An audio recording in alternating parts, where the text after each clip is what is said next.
Olá pessoal, bem-vindos ao nosso canal do YouTube. Hoje nós vamos falar de um assunto relativamente raro. Vamos falar da ocorrência de um terremoto que aconteceu em Vitória, no Espírito Santo, no dia 2 de julho de 2020. Então, a TV Tribuna Online me convidou para uma live. Então, quem não teve oportunidade de assistir essa live ao vivo, vocês podem assistir a partir de agora, onde eu estou sendo entrevistada pelo Wesley, falando sobre a ocorrência desse terremoto aqui em Vitória, no estado do Espírito Santo.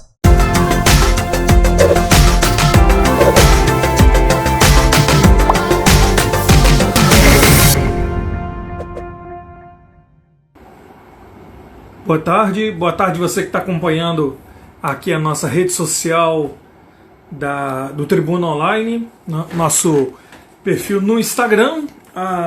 Hoje, dia 3 de julho de 2020, nós vamos falar sobre terremoto.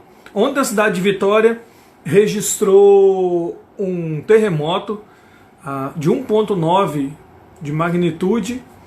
E hoje nós vamos conversar com a doutora Luísa Bricali. Ela é professora da UFES e vai falar sobre esse episódio registrado ontem na cidade de Vitória. Eu estou adicionando aqui a professora, que ela vai conversar com a gente. Vou guardar uns minutinhos para ela entrar no ar. Enquanto isso, lembrando que você pode mandar sua pergunta aqui para o Instagram do Tribuna Online. Entrou aqui a professora. Boa tarde, professora Luísa Bricali, da UFES. Boa tarde, tudo bem? Tudo bom, boa tarde. A senhora consegue me escutar legal? Estou escutando bem. Você me escuta bem também? Sim, estou te escutando bem também. Okay. Tá ótimo. Lembrando a todo mundo que está acompanhando aqui, se quiser fazer uma pergunta para a professora, pode escrever aqui nos comentários que nós vamos repassar aqui para ela poder responder.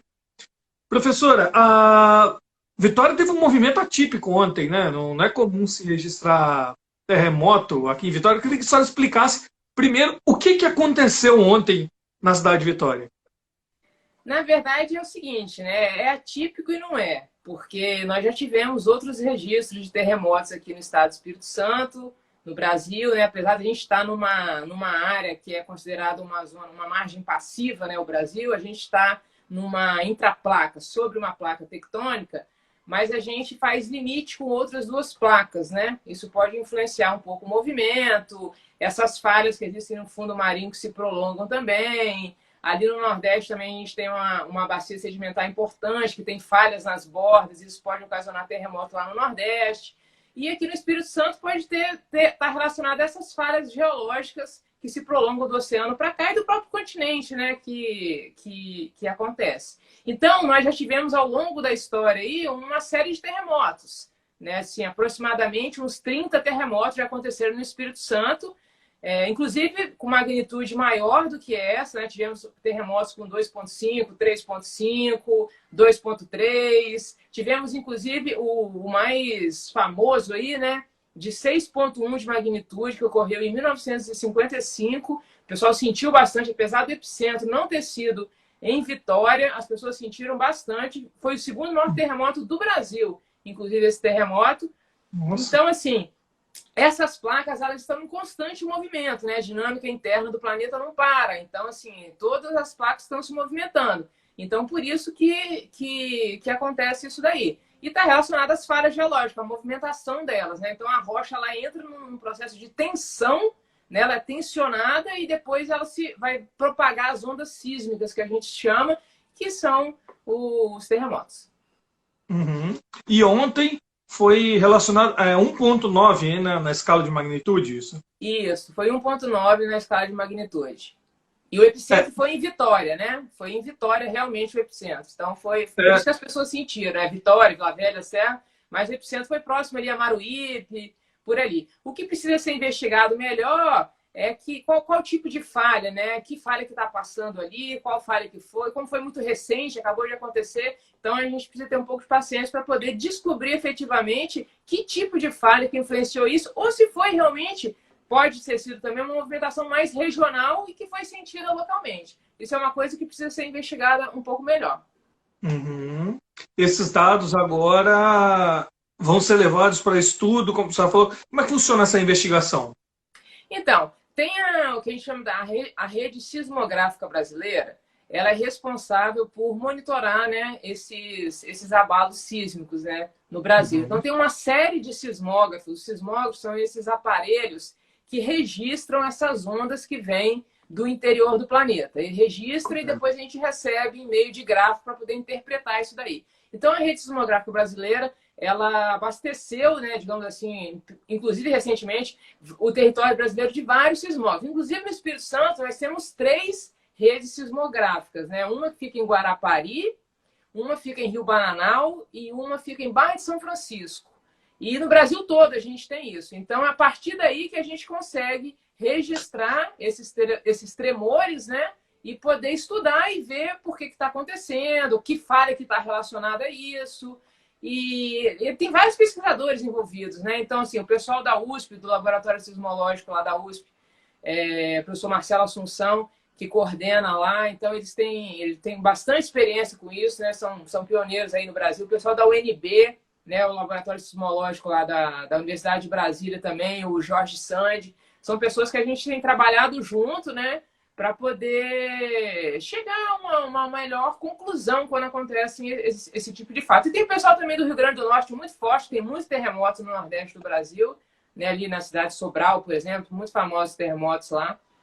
E a gente trabalha em uma equipe, né? Assim, cientistas trabalham junto para poder chegar a uma conclusão, um veredicto, digamos assim, mais robusto, né? Mais conclusivo. Inclusive tem uma matéria que a senhora conversou comigo antes de começar a entrevista, e também está no Tribuna Online, que esse tremor, que o epicentro foi registrado aqui no Espírito Santo, foi registrado por sismógrafos de fora do estado, né? De Minas Gerais e do Rio de Janeiro. E aí tem a pergunta da nossa internauta aqui, a Amandonas, o arroba que está aqui, Amandonas. Por que o sismógrafo do Espírito Santo não detectou esse tremor? Então, isso foi meio que uma polêmica ontem, né, logo que aconteceu o evento, porque esses sismógrafos que nós temos aqui no Espírito Santo, nenhum deles, esses que eu citei, identificou. Né? Na verdade, o registro foi encontrado em 2 sismógrafos no Rio de Janeiro, né, um em Campos, um outro em Duas Barras e um em Minas Gerais, que estão próximos do Espírito Santo, mas não estão efetivamente aqui no Espírito Santo. Os daqui não registraram e a gente ainda não sabe por quê. Se eles não estão funcionando direito, o que aconteceu. Mas isso também não é muito incomum de acontecer, né? Eu tenho um canal no YouTube, né, que eu falo sobre isso, canal Luiza Bricali, né, youtube.com/barra Luiza Bricali, e eu fiz um vídeo, inclusive ontem, logo que aconteceu isso, explicando sobre isso, que em vários locais do mundo, às vezes nós temos essas redes sismográficas separadas e aí nós fazemos alguns cálculos com essas ondas sísmicas, né, que é a onda P, a onda S. Então, de acordo com esse cálculo, você consegue localizar aonde que foi efetivamente o epicentro do terremoto. Né? Então, isso não é uma particularidade só daqui, isso acontece em outros locais do mundo também, né? De às vezes você não ter o sismógrafo perto, mas em outros locais você capta, né, essa movimentação e você faz um cálculo que você consegue identificar a chegada da onda, a onda P e a onda S, e descobrir exatamente onde que fica o epicentro, que foi o que aconteceu aqui no Espírito Santo. Então, foram foram registrados nesses sismógrafos e com esses cálculos nós chegamos à conclusão de que o epicentro foi em Vitória. Esse tremor de 1,9, ele não provocou danos, vamos dizer, aparentes, né? Como a gente vê aí fora do país, é mais comum acontecer. Mas é possível que tenha acontecido algum tipo de abalo, porque tem até a pergunta de um internauta aqui, agora eu estou perdido aqui. Colocou alguma possibilidade desse abalo afetar casas, prédios e construções aqui no Espírito Santo. Porque o brasileiro não tem esse costume de preparar suas estruturas para um tremor de terra, né? É, nós não somos preparados para isso exatamente porque a gente está muito longe do limite de placa, né? Se a gente pegar, Sim. se vocês acompanharem esse vídeo que eu estou falando, a gente está muito longe do limite da placa tectônica, tanto da parte leste quanto da parte oeste, né? Então a gente está sobre uma placa tectônica, está muito longe do limite. Perto desses limites é onde ocorrem esses tremores mais fortes, terremotos e associados com vulcanismo, então os abalos sísmicos são muito maiores.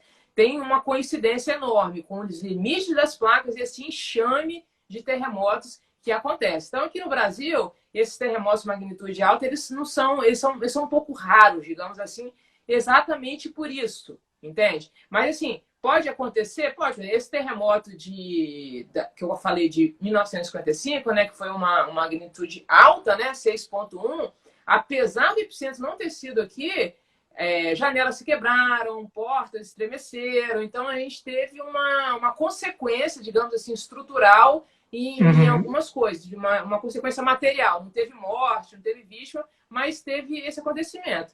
Esse até agora, né, até onde a gente está sabendo, não teve nenhum registro disso ainda, até hoje, até agora, né? Não sei se Uhum. alguém identificou isso aí. A senhora falou sobre. Antes de perguntar, falar de novo sobre esse terremoto da década de 50, tem uma internauta aqui, acho que é a Ágata, que ela fez a pergunta de que é normal esse barulho semelhante a um trovão. Ele faz algum tipo de barulho, gera algum tipo de barulho? Às vezes ele gera um tipo de barulho, assim, um estrondo, né? Assim, parece uma explosão, né? Às vezes pode acontecer disso sim, ou às vezes pode só sentir o tremor, tem gente que fica tonto. Depende, isso aí não dá pra gente prever exatamente assim, nem dizer, magnitude tal você sente isso. Mas Uhum. às vezes é acompanhado de barulho, de estrondo, sim. Legal. Relembrando a todos, nós estamos conversando aqui com a professora Luísa Bricali, ela é professora da UFES, falando sobre esse episódio registrado ontem na cidade de Vitória, onde o epicentro, sendo em Maruípe, segundo a previsão, um terremoto registrado ontem, na tarde de ontem, por volta de 1h24, né, da tarde, não é isso, professor? Isso. Às 13h24. Ah, isso. A senhora falava sobre esse terremoto da década de 50, que foi o segundo maior do país, certo? País, certo. Isso. Como é que era medido esses terremotos no passado? Hoje a gente tem equipamentos modernos, tem toda a tecnologia a favor, mas como que era no passado? Inclusive tem algo relacionado a um terremoto do ano de 1797, é isso? 1700 e eu tenho esse registro aqui, 1767. Foi o primeiro terremoto que foi registrado, na verdade, né? Às 23 horas. Inclusive, a magnitude dele foi relativamente alta, 3,5, né? Por exemplo, mais alto que esse. Então, antigamente não tinha esses aparelhos, então o recurso que tinha era ouvir a população. Então, o que a população dizia, como sentia, o que sentia, se tinha registro em parede, em calçada, enfim.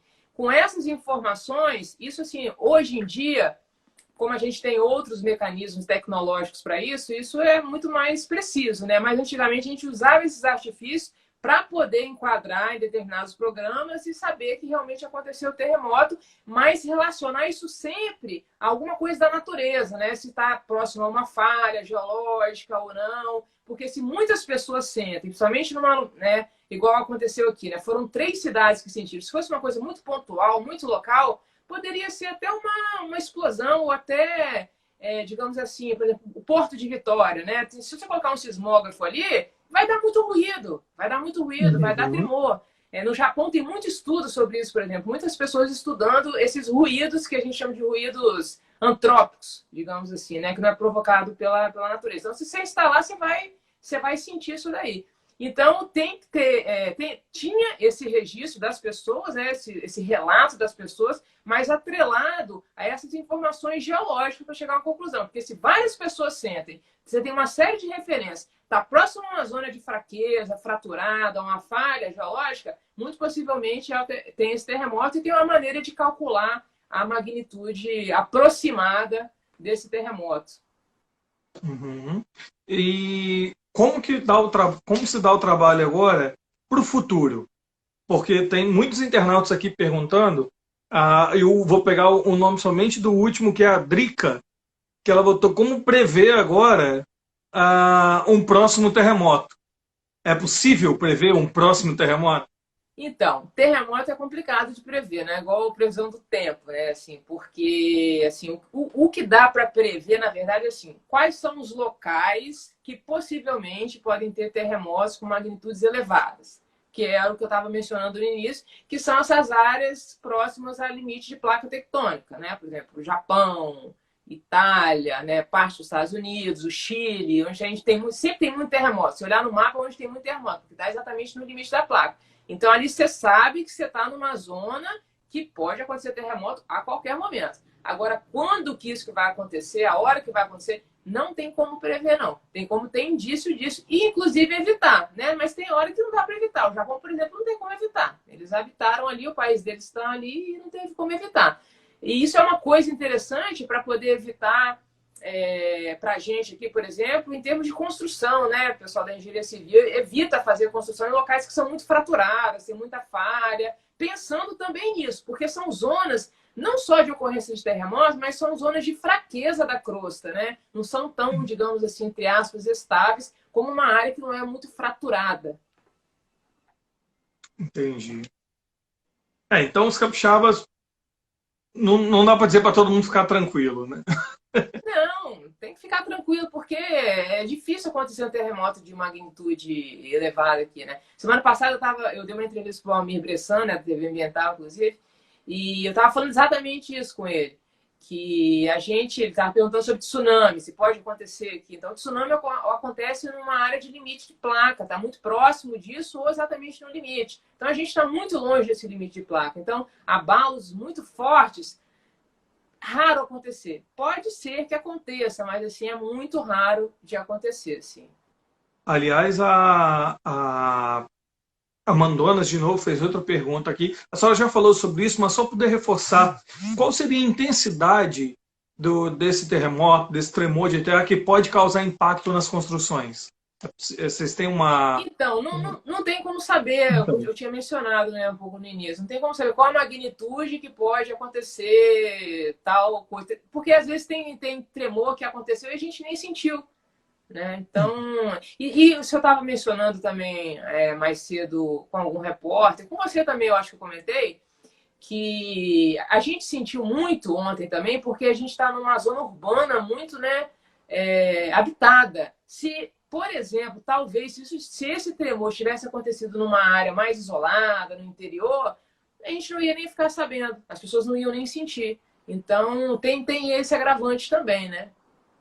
Uhum. Tá certo. Professora, como é que a população pode colaborar com esse trabalho de vocês? Agora vocês vão estudar esse fenômeno registrado ontem, mas alguém que tenha notado alguma situação diferente ou observe nos próximos dias, é possível colaborar com o trabalho de vocês e como pode fazer?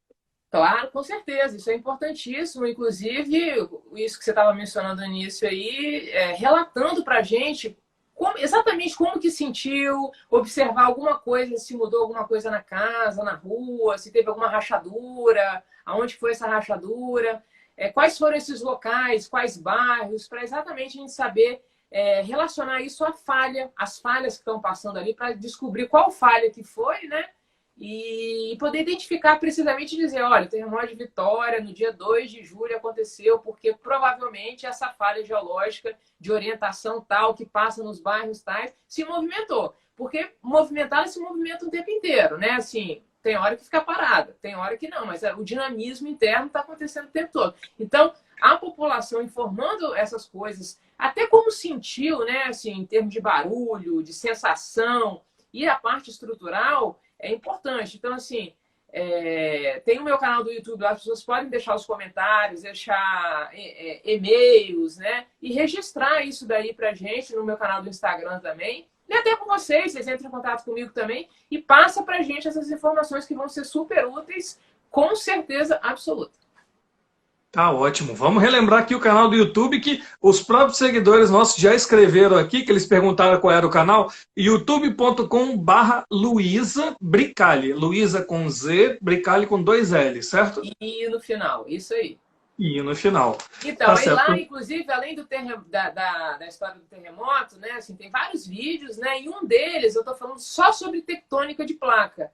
E aí eu explico como que funciona, o que é uma placa tectônica, como é que ela funciona, quais são as placas que existem, em que contexto que o Brasil está. E isso tudo está relacionado a terremoto. Então, falar de tectônica de placa, a gente também está falando de terremoto, de vulcanismo. Então é interessante as pessoas que têm curiosidade e até para se inteirar, né? Assim, em países que acontecem isso recorrentemente, por exemplo, Japão, Itália, eles conhecem muito bem, sabem por que acontece. Então, foi uma coisa que aconteceu aqui já várias vezes no Espírito Santo. Então, é importante, você vive no lugar e saber por que a natureza está se comportando assim. Eu acho que faz parte da nossa natureza, da nossa essência, né? Entender o que acontece no nosso ambiente que a gente vive. Até para tirar um pouco esse medo, que as pessoas ficam um pouco, né, com medo. Nossa, é terremoto, será que pode? Né? Então, calma aí, né? Que assim, a gente está numa zona, como eu disse, longe desse limite de placa, as coisas não são tão dessa maneira. Existe terremoto, existe.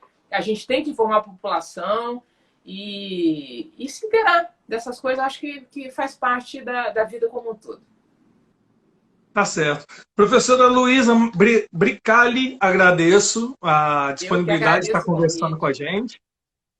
Tá certo? E até uma próxima oportunidade. Obrigada. Tá certo? Gente, relembrando a todos que essa entrevista vai ficar aqui no nosso IGTV e mais tarde vai estar lá no portal Tribuna Online. Você vai poder rever quantas vezes você quiser. Desejamos a todos uma boa tarde e até a próxima. Boa tarde, todo mundo. Obrigada. Tchau. Tá. E aí, pessoal, o que vocês acharam dessa entrevista? Então, se você curtiu essa entrevista, clique aí no gostei e aproveite e deixe seu comentário, deixe suas dúvidas sobre esse assunto, sobre a ocorrência desse terremoto aqui em Vitória, no Espírito Santo. E quem ainda não se inscreveu, aproveita, se inscreva no canal, que é uma boa oportunidade de você acompanhar todos os vídeos que são postados ali na hora, sobre diversos assuntos relacionados à natureza, à geologia, ok? Então até o nosso próximo vídeo, pessoal!